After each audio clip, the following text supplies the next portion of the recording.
Hello বন্ধুরা, তোমরা সব কেমন আছো? আশা করছি তোমরা সবাই ভালো আছো আর আমিও ভালো আছি।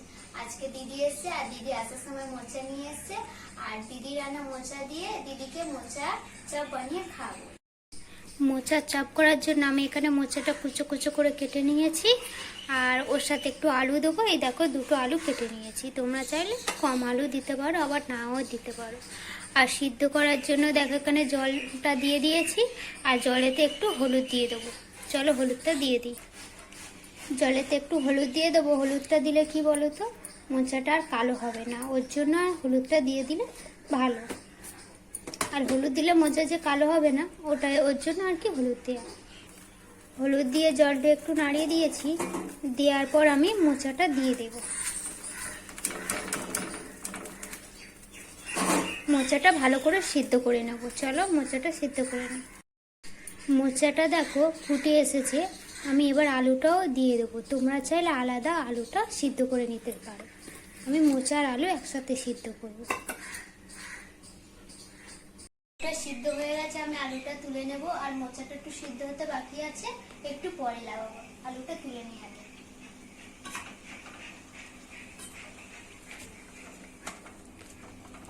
তোমরা চাইলে আগেও আলু সিদ্ধ করে নিতে পারো, মোচার সাথে না দিতে পারো। আমি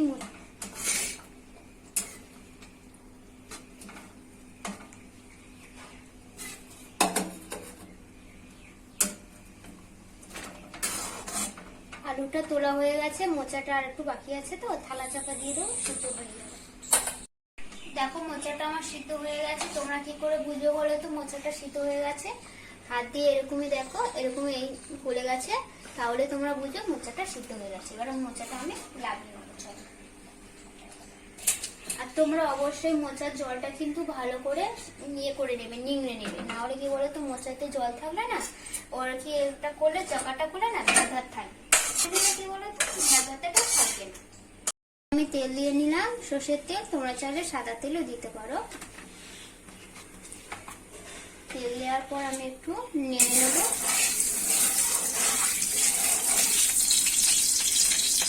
নেওয়ার পর আমি এখানে পেঁয়াজটা দিয়ে দেবো। তোমরা চাইলে আদা দিয়েও করতে পারো নিরামিষে। আমি পেঁয়াজ রসুন দিয়ে আর কি করবো, মোচা তো ভালো লাগে পেঁয়াজ রসুন দিয়ে। পেঁয়াজটা ভাজা হয়ে গেছে দেখো হালকা। এবার আমি রসুনটা দিয়ে দেবো। আর রসুনটা দিয়ে একটু ভালো করে নাড়িয়ে নেওয়ার পরে আদাটা দিয়ে দেবো।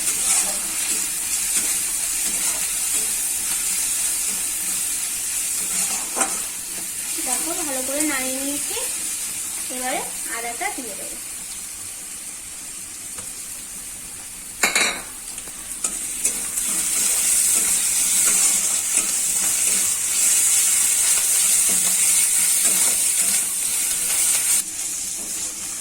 দেখো ভালো করে সব কিছু মিক্সড হয়ে গেছে। এবার আমি মোচাটা দিয়ে দেবো। মোচাটা দিয়ে দেবো।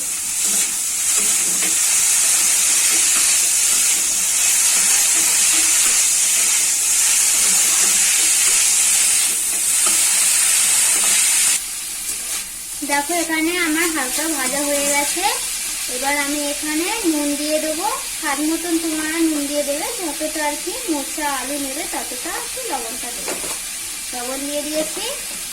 হলুদের গুঁড়ো দেবো।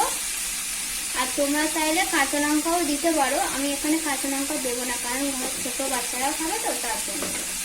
আর এখানে একটু ঝাল দিয়ে দেবো। ঝালের ঝালটা একটু অল্প দেবো, বেশি দেবো না। আর দেবো একটু জিরের গুঁড়ো, আর কিছু দেবো না। তোমরা চাইলে ধনের গুঁড়ো দিতে পারো, আমি এখানে দেবো। এখানে দেখো ভালো করে নাড়িয়ে নিয়েছি। এবার আলুটা দিয়ে দেবো। তোমরা চাইলে বাদাম দিতে পারো, কিন্তু আমি বাদাম দেবো না।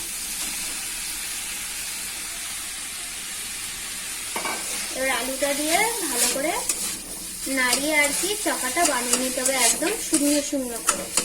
আর যদি একটু রসালো থাকে কিন্তু ভ্যাট করবে, তোমরা একদম শুকনো শুকনো করে নেবে, দেখবে ভালো হবে। এখানে দেখো আমার মোচার চপটা পুরো শুকনো হয়ে এসছে। এবার গরম মশলা দিয়ে আর কি লাগিয়ে নেবো।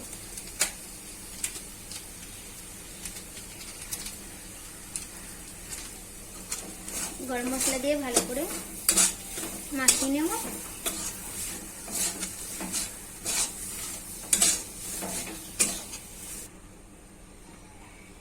দেখো পুরো পুরো শুকনো হয়ে দেখো কাদার তালের মতন উঠে গেছে আর হয়ে গেছে। আমি ওই লাগিয়ে নেব।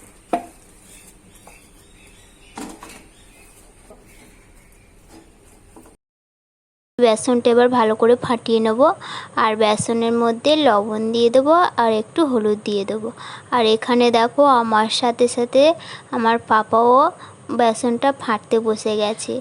বাচ্চারা না, বড়রা যা করবে বড়দের দেখে বাচ্চারাও তো শিখবে, তার জন্য ও বসে গেল আমার সাথে। ও আমার সাথে বসে বসে বেসনটা আর কি ফাটিয়ে নিচ্ছে। আর এখানে দেখো আমি হলুদ দিয়ে দিয়েছি অল্প।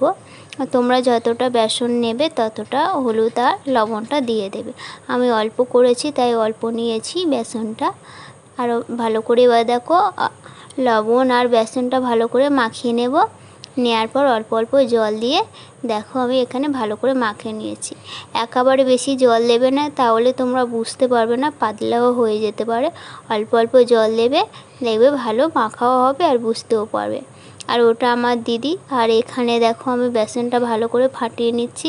আর যত বেসনটা ফাটাবে তত চপটা আর বেশি ফুলবে। আর আমি এখানে কোনো সোঁটা ব্যবহার করিনি, তোমরা চাইলে ব্যবহার করতে পারো।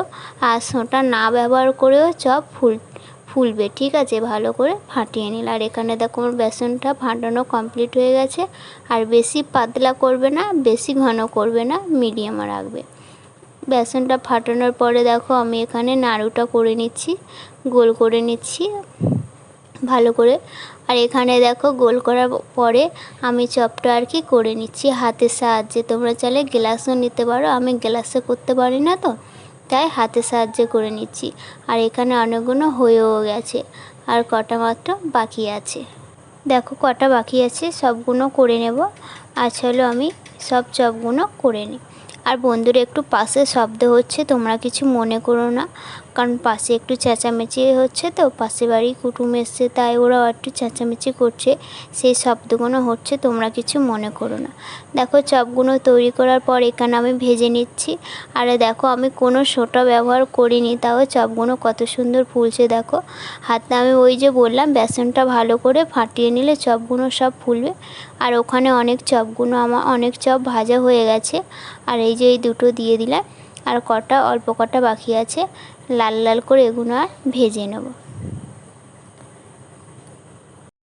ভাজা হয়ে গেছে, এবার তুলে নেব। আমি ছাড়ছি আর তোমাদের দাদাভাই ভাজছে, কারণ একা পাচ্ছিলাম না তো, ওর জন্য তোমাদের দাদাভাই আর কি ভেজে দিচ্ছে।